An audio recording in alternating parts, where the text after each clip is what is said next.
Hey everybody, it's Mr. Marvin. In this video, I'm going to give you some specific feedback on your close reading rough drafts. So as of this video going up, I have commented on and returned all of the rough drafts that were submitted in both of my online sections DL1 and DL2.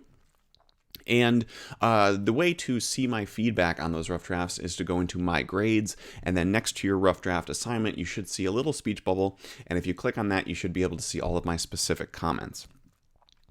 It is very important that you take the time to read through those comments, make sure you understand them, and to get in touch with me if there's anything that you do not understand.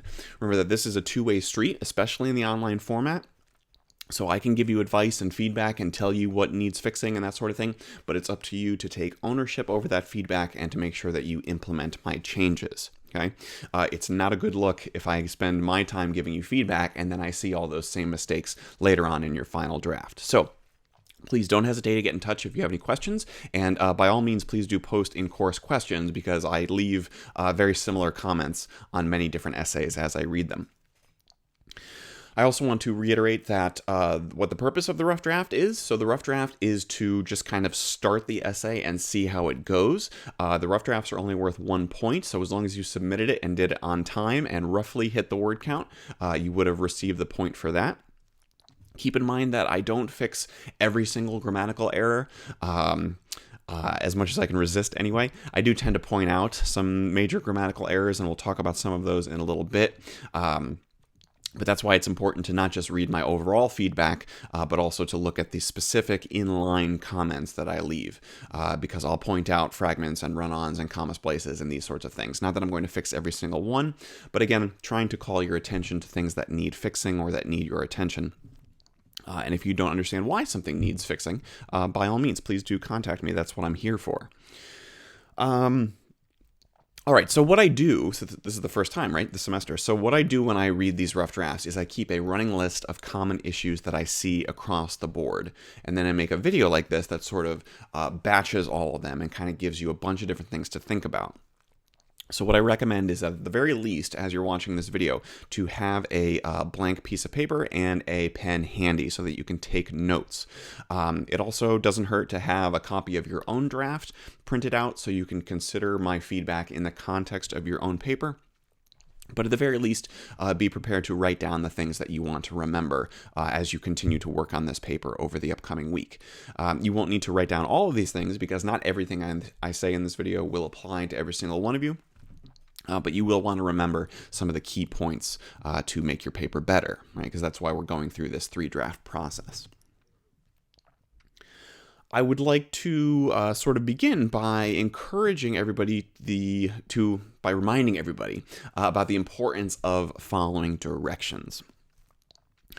Following directions is really step 0 to doing well in any context with any sort of tasks that you have, but especially in the case of an online class like this. I work very hard to make sure that all of my instructions are as clear as possible so that you know exactly what you need to do and when you need to do it. But again, it's up to you to make sure that you read those instructions and follow them.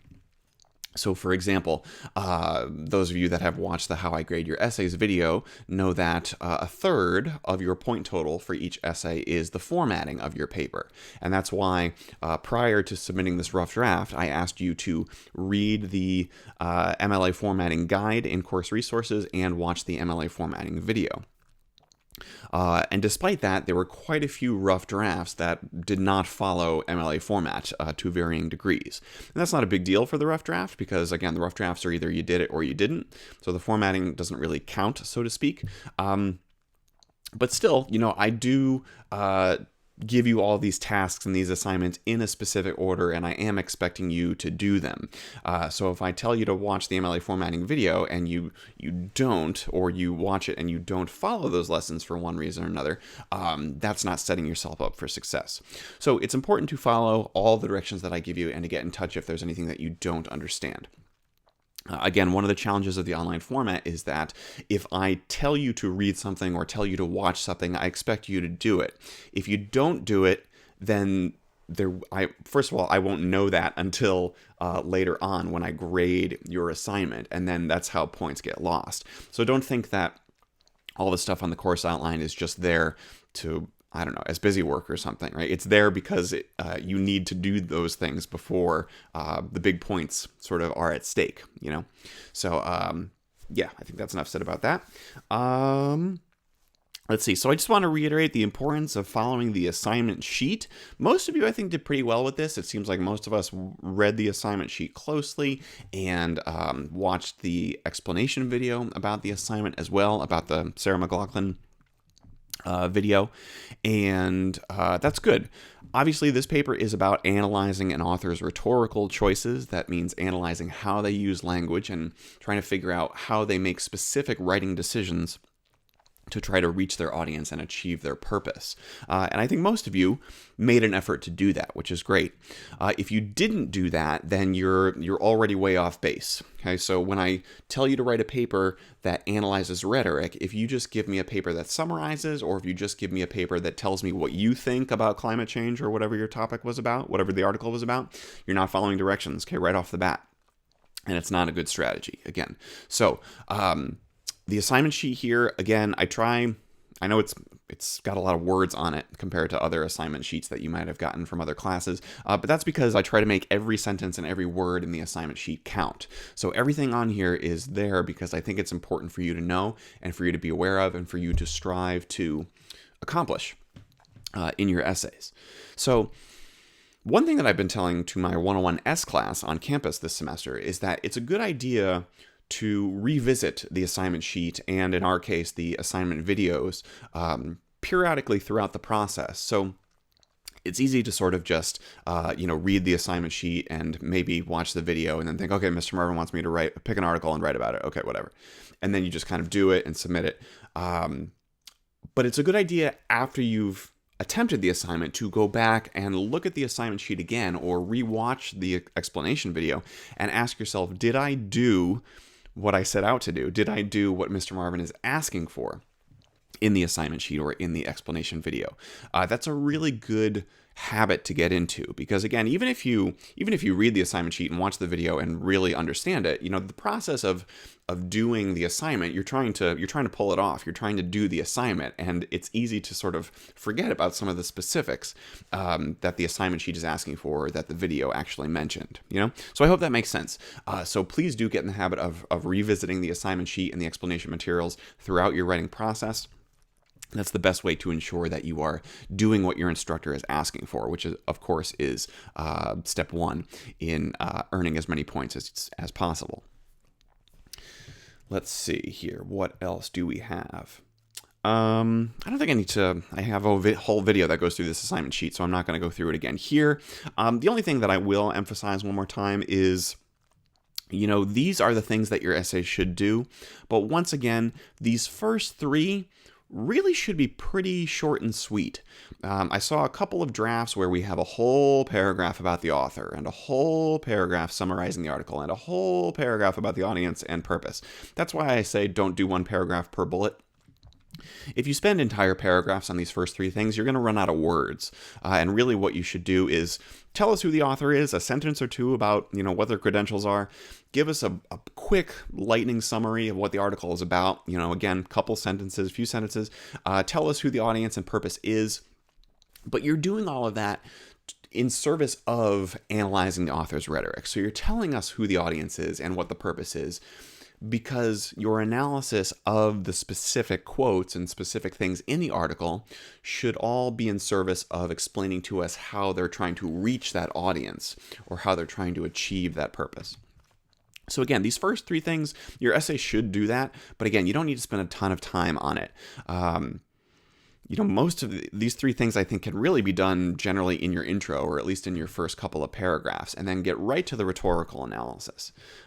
Like it says, the rhetorical analysis should comprise the bulk of your essay. You should spend most of your time analyzing specific passages from the article. Let's see. I think that covers it for the assignment sheet. Again, feel free to rewatch the explanation video. That's one of the great benefits of an online class, is that you guys can rewatch my videos as many times as you want, which is cool. All right, so I'm going to go through my list as efficiently as I can here. Again, you won't have to write down every single thing that I say, but you will want to write down things that you want to remember as we continue to work on and improve our papers going forward. The first thing, I kind of already talked about this, but the first thing is to make sure that you don't lose any points for MLA formatting. This is a silly thing to lose points for because a lot of writing is subjective. You know, is this idea clear or not? Is this a well-organized paragraph or not? Those are things that we can have a conversation about to varying degrees. But your font, your first 4 lines, your page numbers, whether it's double spaced or not, those things are incontrovertible. They are not up for debate. It's either right or it's wrong. So it's important that you follow the directions to present your paper like a professional, so that you don't lose any points for that. Again, on the rough draft, it's not a huge deal because it's only worth 1 point, but please, at the very least, please double space your rough drafts. It's very tough on my eyes to have to read even short little papers like this when they're single spaced. So just do me a favor and double space everything, and I would appreciate that. What else? Don't forget your works cited. Forget your works cited page. Don't forget your works cited page. Some of you left a little note to me to say that you didn't include the works cited page because it was just the rough draft. Again, that's fine. Just make sure you don't forget to go back and do that, because it is part of the assignment and you will lose points if there's no works cited page.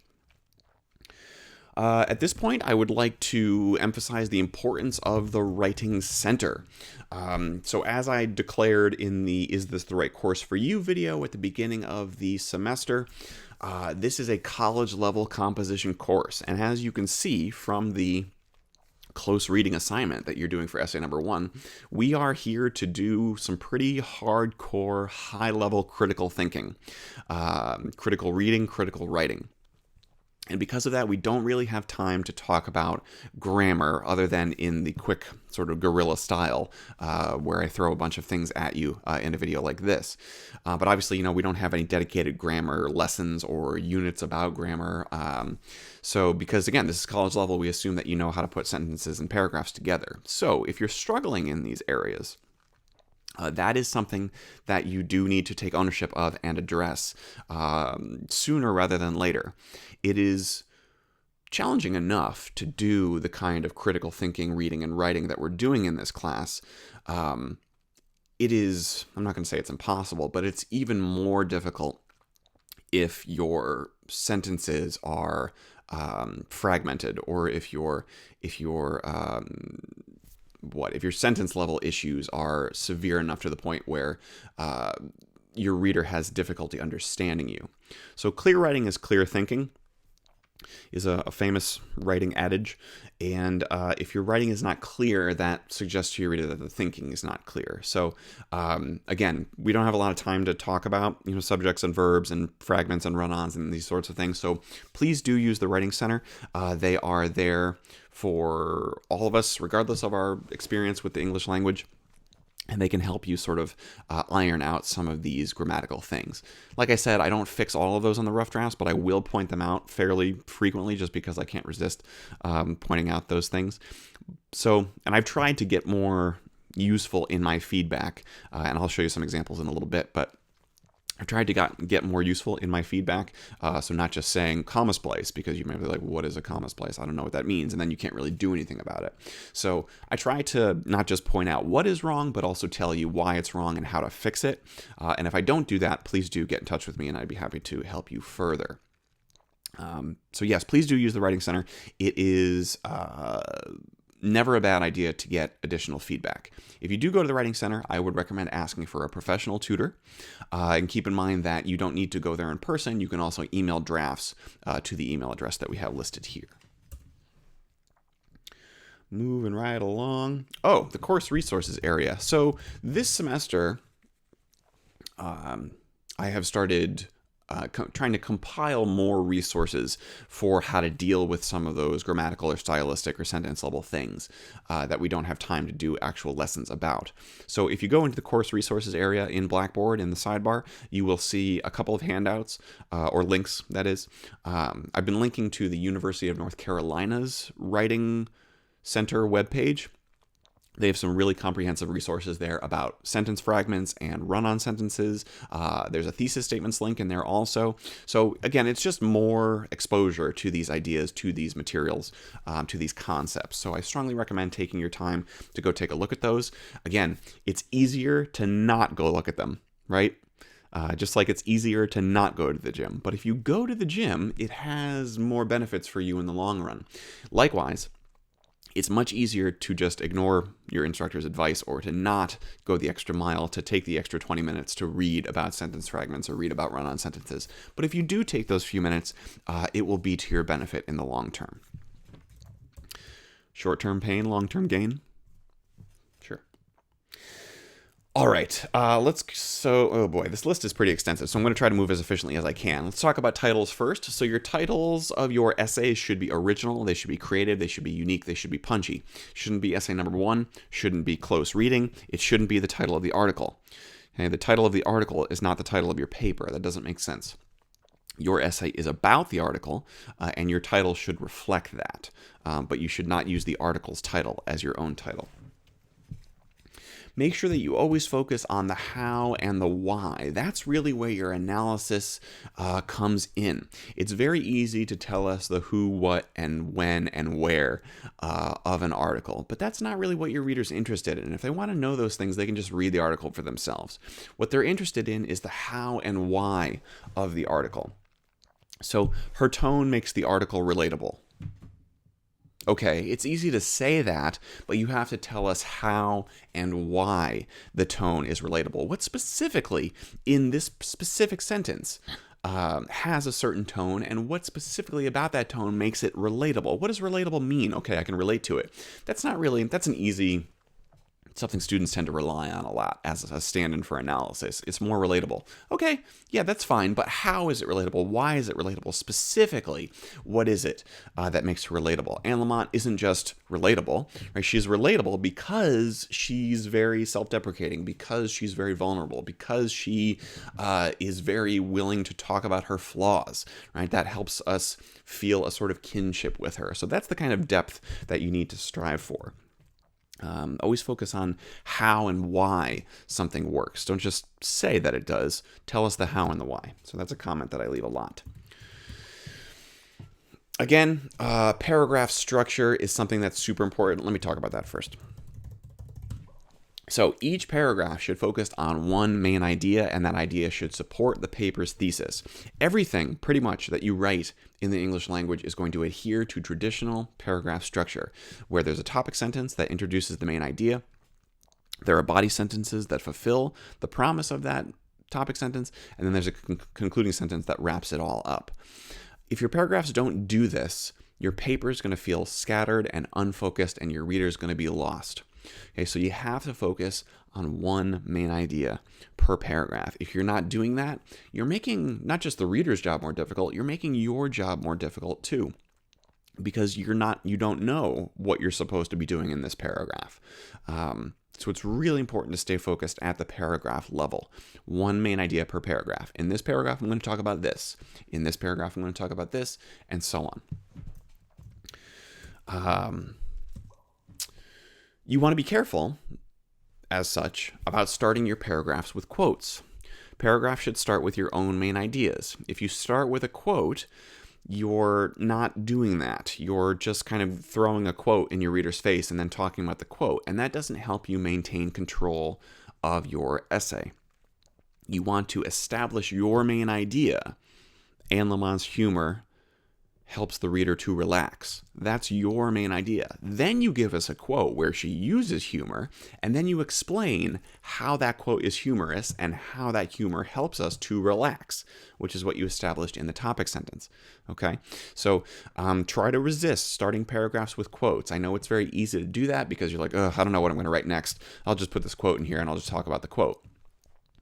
You must resist. This is your paper. Your voice must start the paragraph. Your voice must end the paragraph. In the middle is where you do all that juicy quote analysis. Remember the quote sandwich from They Say, I Say, Chapter 3. One of the most important chapters. Sorry, that's so small. One of the most important chapters to make sure that you have read. In the same way, don't end your paragraphs with quotes. If you end your paragraphs with quotes, then you have what I call a naked quote. What happened to my font size here? Then you have a naked quote. Naked quote doesn't have any setup. It doesn't have any context. It doesn't prepare the reader for the quote. It doesn't have any explanation of what the quote means. It doesn't have any analysis of the quote. It doesn't explain why you made the reader read that quote, what you want them to think about the quote, what the quote has to do with your thesis statement. So again, They Say, I Say Chapter 3, you must read this chapter and you must take its lessons to heart. Okay, I'm going to take the time to change the font size just because it's that important. Okay, so please make sure you are reading and rereading Chapter 3, one of my favorite chapters in the book. Articles are in quotation marks. Books are in italics. Okay. This only applies to a few people. Be careful of looking up really esoteric rhetorical devices. I can tell that sometimes people just Google list of rhetorical devices and then they try to pick like the fanciest sounding word, like exostreamiology or something. You don't have to hurt yourself trying to come up with a good rhetorical device. Ethos, logos, pathos, tone, humor, examples, metaphor, all those things. You don't have to reach that far to try to come up with a super fancy phrase for using a list or something. Keep it simple. Let's talk about quote length. So, no italics. When you quote something, you should make sure that you're only quoting the relevant passages. Try to resist quoting big, huge passages of your article. The longer your quote is, the more follow-up and commentary you're probably going to need, that your reader is probably going to need. So if you do quote something that's more than 3 typed lines, I would try to pare that quote down. Try to quote only the relevant phrase or the relevant parts of the quote. If you do need to quote something that's really long, this is how you format it. Excuse me. But you should be doing that very infrequently, especially in a paper of this length.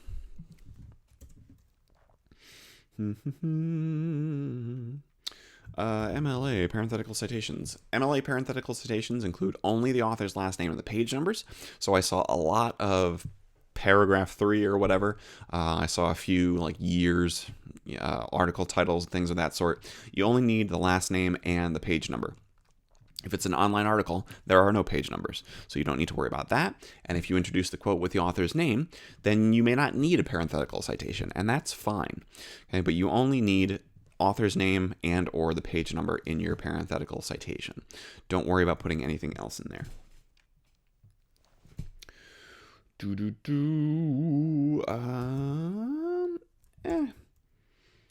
Yeah, okay. Always focus on the effect that the rhetoric has on the audience and purpose. So again, the author's tone is relatable, but so what? Who cares? Okay, remember, that is key. Another major lesson from They Say, I Say. So what? Who cares is what the reader needs to know. So that's what you want to focus on, right? So whatever you're going to say about the author's rhetoric, that's fine, but tell us why we should care about it. Why does that matter? Why is that significant?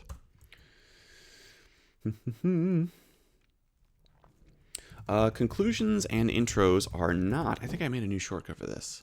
Quote in intro? Quote, intro, conclusion? Yeah.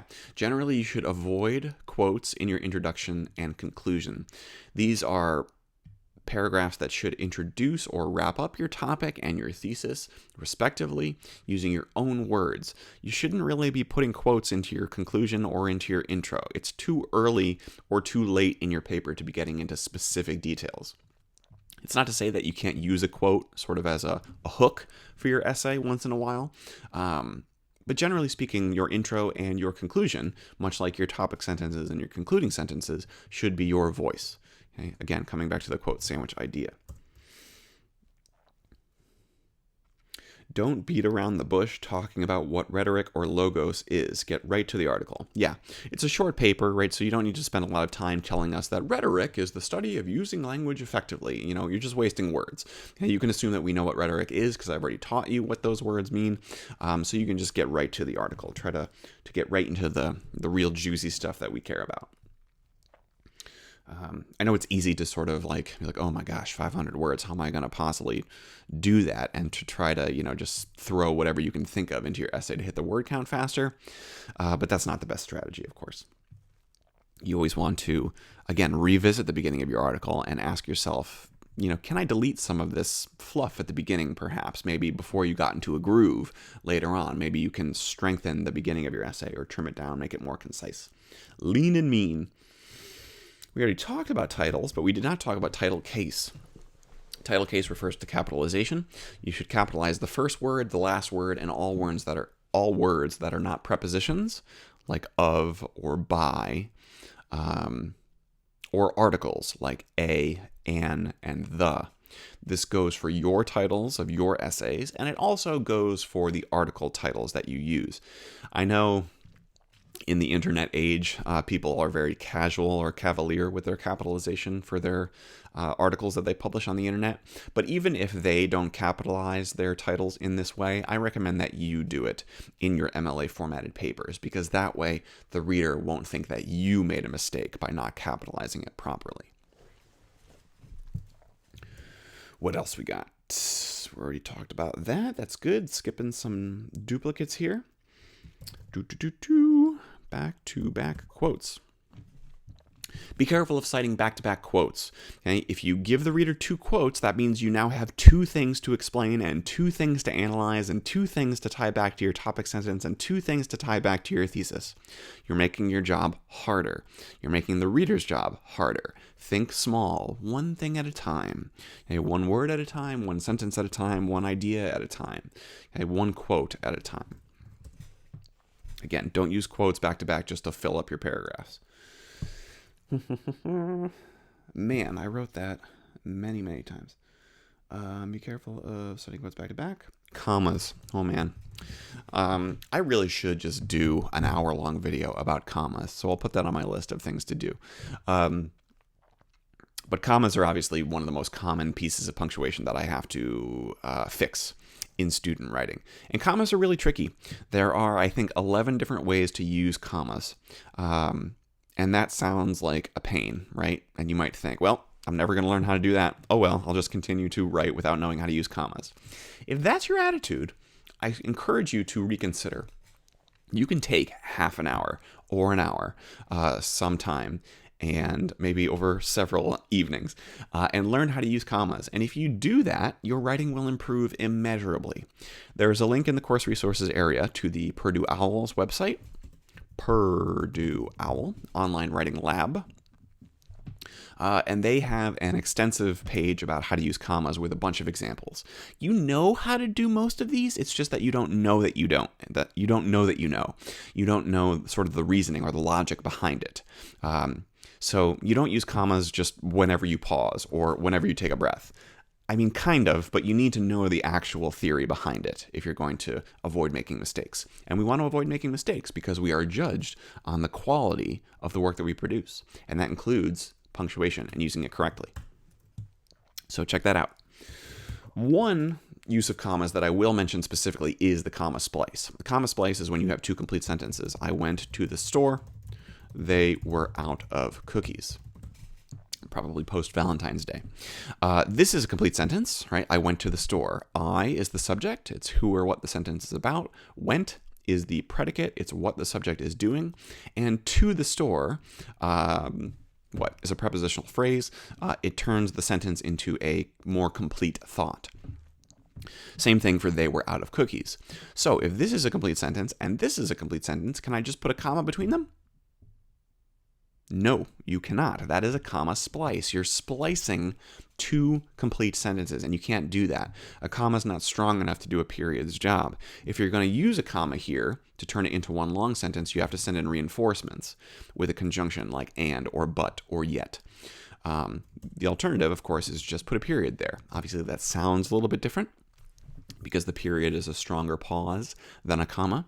But that's one of the most common issues that I see. Either students leave out this comma completely, okay, the comma is missing, or they have the comma but they don't have the conjunction, in which case you have the comma splice. So just be aware of that. You may be thinking at this point in the semester, oh my God, Mr. Marvin, it's just a tiny little comma. Who cares? I do. All right, what is this paragraph's main idea? Kind of already talked about this before. Each paragraph should focus on a single main idea, and it should be clear what that main idea is based on the topic sentence, which is usually the first sentence. If you don't have a clear main idea, your paragraph doesn't know what it's doing, and your reader doesn't know what you're doing either. So you need to have a clear main idea and then fulfill the promise of that main idea in your body sentences and your concluding sentence. A paragraph is largely a self-contained unit. It has a beginning, a middle, and an end. If you flip to any random paragraph and start reading it, it should generally make sense because it has a beginning, a middle, and an end. It's not to say that you won't miss out on the context of what comes before and after that paragraph. But generally speaking, a paragraph is a self-contained unit. It has a beginning, a middle, and an end, and it should mostly make sense by itself. So make sure all of your paragraphs do that. Names. Rule number 1 with names, spell them correctly, especially your professor's name. Rule number 2 is full name the first time, last name every time after that. So don't call the author Frank. Okay, you're not that close with them. Use their full name the first time, and then every time after that, use their last name. These are formal academic papers, so stick to last names. Makes you sound more professional. Sentence fragments we kind of already talked about just now. Again, please do check out the link in the course resources area about fragments and run-ons. A sentence needs 3 things to be complete. It needs a subject, it needs a predicate, and it needs a complete thought. Okay, so subject is who or what the sentence is about, predicate is what the subject is doing, and it has to be a complete thought, right? So it doesn't just say demonstrating her humor. That's not a complete sentence, right? It's not a complete thought. Okay, so you have to be careful of this.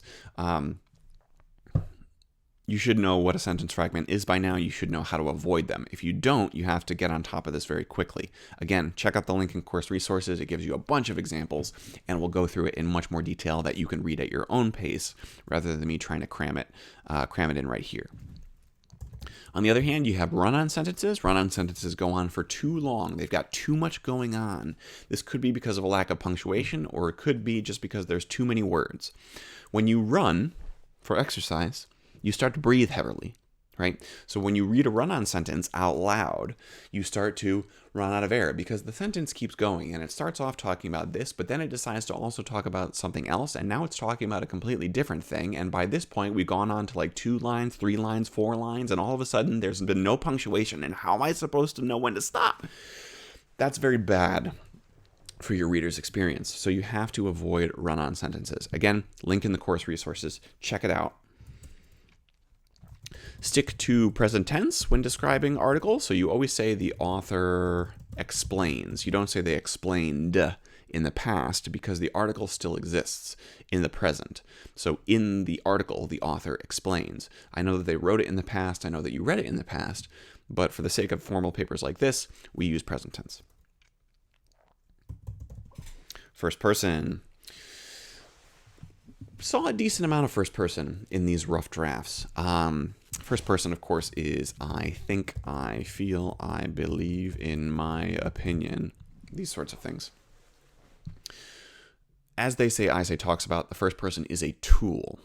You need to know when it is the right tool for the job. Sometimes it is, sometimes it isn't.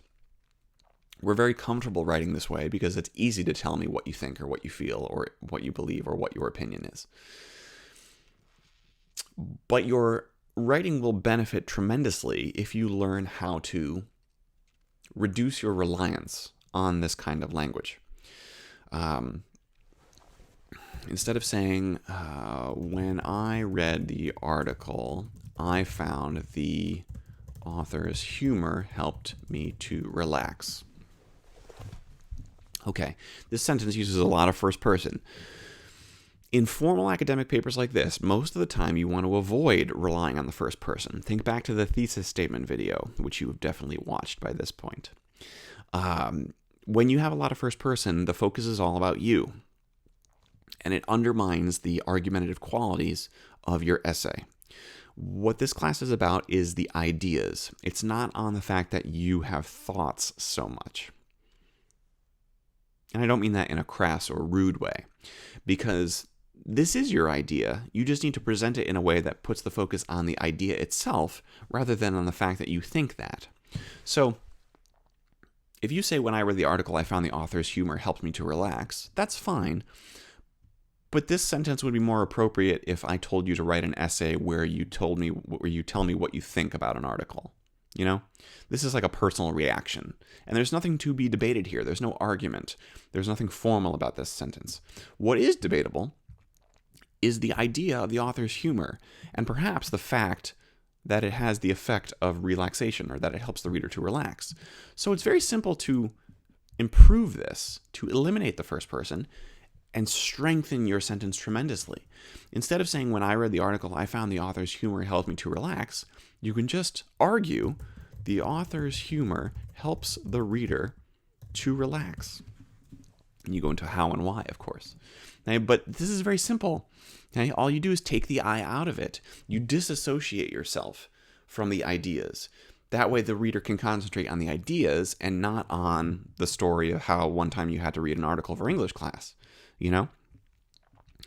I know the sentence is a little bit shorter, so that's not great for your word count, but it's going to strengthen your paper tremendously. Okay, so just get in the habit of doing this. I'm not going to say you can't ever use the first person, but again, most of the time, maybe 80% of the time, I think your writing will be stronger if you learn to reduce your reliance on the first person and only use it sparingly when appropriate. We already talked about quotes and intros.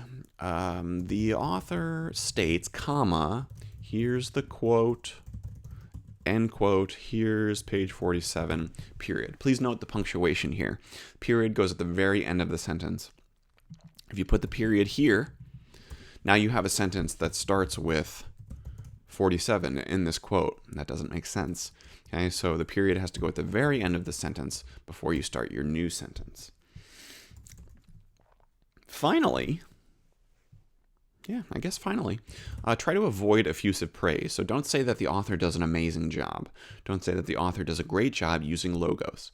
And that's nice that you like the article, but if you praise the article in this way, it kind of undermines your ability to objectively analyze them. It sounds like you're just a big fan of their work, so it sounds like you might be biased in their favor. And on the other side of the coin, try to avoid, being very insulting toward them, right? The author does a terrible job. Well, now it just sounds like you're kind of biased against them. So these are academic papers, so we want to avoid getting into the more personal realms of praise or insulting the reader, or the author, that is. Okay? That's all I have on my list. Trying to think if there's anything that I missed. If there is anything that I missed, please do post in course questions. Anything that I talked about in this video or anything I did not talk about in this video, I'd be happy to provide more detail and more instruction on. I meant to say this at the beginning of the video, but hopefully you've made it to the end because you're one of the best students. This is kind of where a little bit of the tough love comes in, In the first couple of weeks of the semester, we're doing discussion boards. Those are pretty chill, pretty casual. You can't really not get credit for discussion boards as long as you follow the directions and do them on time. And you can say anything you want in the discussion boards, generally speaking, as long as you're doing what I asked you to do. But when the first paper comes around, even though this is a rough draft, things kind of get real.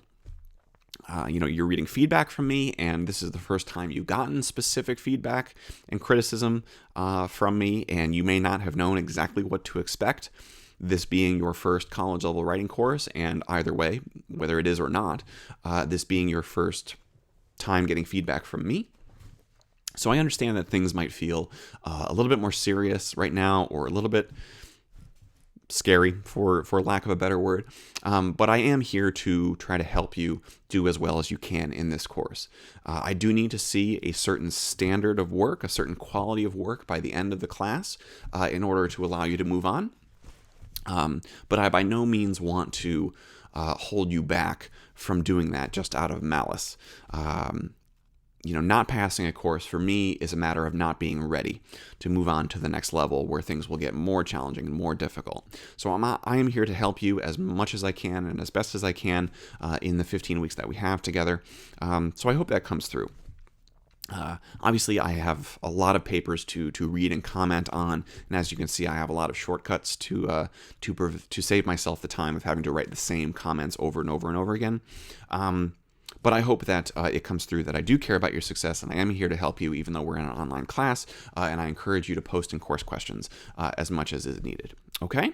So again, if there's anything that you want to talk about, anything I said in the video or anything I did not say in the video, please do post in course questions. I'd be happy to clarify further. Your job now is to read through all of my feedback, my overall comments, as well as my inline comments, and to continue to work on your essay, to revise it and make it stronger. We will be submitting our second drafts, our better drafts, for each other this week for peer review, and then your final draft will be due at the end of the week on Sunday. All right? So I hope you guys are having a good weekend. No classes on Monday because it is President's Recess, so enjoy the day off, and I will see you guys next time.